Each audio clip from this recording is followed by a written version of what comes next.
நமது நாடு பழம்பெரும் நாடு. நீர் அதன் புதல்வரி நினைவகற்றாதீர். சிந்து நதியின் மிசை நிலவினிலே சேரதன் நாட்டிடம் பெண்களுடனே சுந்தர தெலுங்கரில் பாட்டி செய்து தோணிகள் ஓட்டி விளையாடி வருவோம்.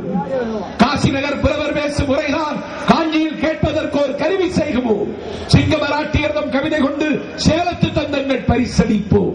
கங்கை நதிப்புறத்து கோதுமை பண்டம் காவிரி வெற்றிலைக்கு மாறு கொள்ளுவோம் என்று பாட்டு பிறந்த நாட்டில் பகை கக்குகிற நாடுகள், இடம் விட்டு இடம்பெயர்வதற்கு மலைகளும் காடுகளும் சூழ்ந்திருக்கிற பகை கக்கிற நாடுகளே தண்ணீரை பகிர்ந்து கொள்வதில் தகராறு இல்லாமல் முடிக்கிற பொழுது ஒரே நாட்டில் இதை பேசி தீர்க்க முடியாதா?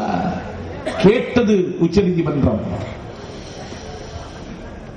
2 முதல்வர் பேசினா பிரச்சனை தீர்ந்துடுமே. 3வது ஒரு ஆள் இதில் எதுக்கு நாக்க நுழைக்கணும், முகத்தை காட்டணும்? மயிலாடுதுறையிலிருந்து மைசூருக்கு எக்ஸ்பிரஸ் போகுது ட்ரெயின் டெய்லி.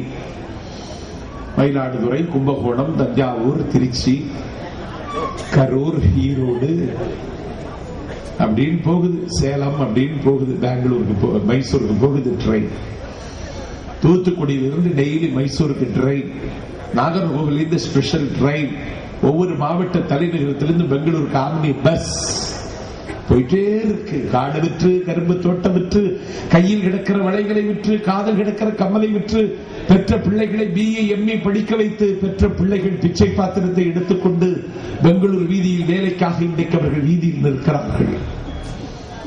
பெங்களூர் ஒரு காலத்தில் எங்களூர், கோலார் தங்கமையில் ஒரு காலத்தில் எங்கள் வயல், கொள்ளையால் பட்டு ஒரு நாள் எங்கள் பட்டு, ஒளிவாரி மாநிலம் வந்திக்கப்பட்ட பொழுது நாங்கள் சூறையாடப்பட்டவர்கள். நாங்கள் அன்றைக்கே சுதந்திரத்தை இழந்தவர்கள்.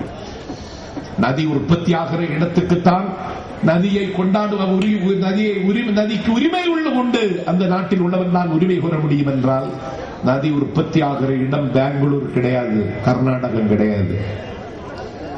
காவிரி உற்பத்தி ஆகிற இடம் குடகு. குடகிலே தான் உற்பத்தி ஆகிறது. குடகு மலையில் அன்றைக்கு அவர்கள் பேசிய மொழி துளு மொழி, திராவிடியன் லாங்குவேஜ், திராவிட மொழி குடும்பத்தில் துளுவும் ஒரு மொழி. கன்னடமும் கடிதெலுங்கும் கவின் மலையாளமும் துளுவும் உன்னுதரத்துதித்தெழுந்தே ஒன்றுகராயிடம் அறியும் போல் உலக வழக்கடிந்தொழிந்து சிதையாவும் சீரிழமை திறம்பி என்று செயல்மறந்து வாழ்த்துதுமே அப்படின்னு பாடினா மனோன்மணியும் சுந்தரம் பிள்ளை. துளு மொழி பேசக்கூடிய குடகுமலையில் கோலம் காட்டி பிறக்கிறது காவிரி. காவிரி நமக்கு மட்டுமல்ல புகுந்த வீடு, கர்நாடகத்துக்காரனுக்கு புகுந்த வீடுதான். ஹிஸ்டாரிக்கலாவே தவறு செய்துட்டு இருக்காம 2 மாநில முதலமைச்சர் பேசலாமே. பகை வந்தால், சண்டை உண்டால் என்ன நடக்கும்? காயம் விடுவது தமிழர்கள், இரத்த சிதறல் தமிழர்களுக்கே உரிமையாகும். நம் பிள்ளைகள் அனாதை ஆவார்கள். அம்மா உணர்ந்து கொண்டார், அம்மா தெரிந்து கொண்டார். கருணை அவர் கண்கள் நிறைய இருக்கின்றன. நானே போகிறேன், உச்சநீதிமன்றம் வழிகாட்டிவிட்டது. நானே போகிறேன். பாதுகாப்பு விளையத்தில் பத்திரமாக இருக்க வேண்டிய நமது முதலமைச்சர் அம்மா அவர்கள், தலைக்கு மேல் ஆபத்துகளை தாங்கிக் கொண்டிருக்கின்ற அம்மா அவர்கள், என் பெருமைக்குரியவர்களே, உங்களைப் போல் என்னை போல் சுதந்திரமாக சுற்றுவதற்கான வாய்ப்பு மறுக்கப்பட்ட அம்மா அவர்கள். இன்னும் சொல்ல போனால் கடந்த டிசம்பர் 31 பொதுக்குழுவிலே அம்மா அவர்கள் சொன்னார்கள், இந்தியாவில் பெண்ணாக பிறந்தவர்களுக்கு ஒருவரை சார்ந்துதான் இந்தியாவில் பெண்ணாக பிறந்தவள் வாழ முடியும்.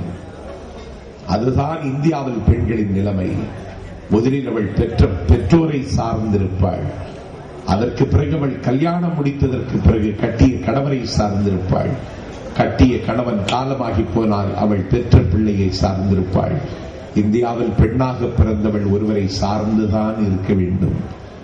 ஆனால் இதுதான் பெண்களின் நிலைமை. இப்படி ஒருவரை சார்ந்து இருக்கக்கூட எனக்கு வாய்ப்பு கிடைக்கவில்லை, எனக்கு அதற்கு கொடுப்பினை இல்லை. ஒருவரை சார்ந்து வாழுகிற வாழ்க்கை கூட எனக்கு வாய்க்கவில்லை.